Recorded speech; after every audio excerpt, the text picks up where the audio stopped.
জি বাবা, কেমন আছেন? আসসালামু আলাইকুম। জি, ওয়ালাইকুম আসসালাম। ভালো আছি।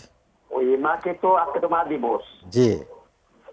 আর আমরা তো মাকে সবসময় সবাই ভালোবাসি জি। স্পেশাল। জি, আর মাকে কোনো দিবস লাগে? ভালো প্রশ্ন করছেন। আসলে মাকে ভালোবাসার জন্যে, মার দায়িত্ব পালন করার জন্য, মাকে কাছে পাওয়ার জন্য আসলে দিবসের প্রয়োজন হয় না। মনি আপা বলল কিছুক্ষণ আগে, এটা তো আসলে পাশ্চাত্য একটা দিবস, আসলে এই কনসেপ্টটা পাশ্চাত্য। আসলে সেখানকার এক ধরনের বাস্তবতা আছে। তারা কর্মক্ষেত্রে এক একজন এক এক জায়গা থাকে, মায়েদের কাছাকাছি থাকে না।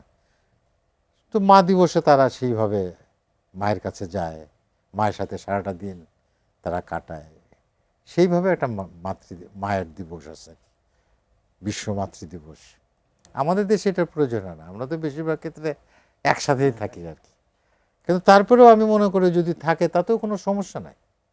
আমরা যদি একটু আলাদা করে বছরে একটা দিন একটু সেলিব্রেট করি, সমস্যা কি? এটা তো খারাপ কিছু না।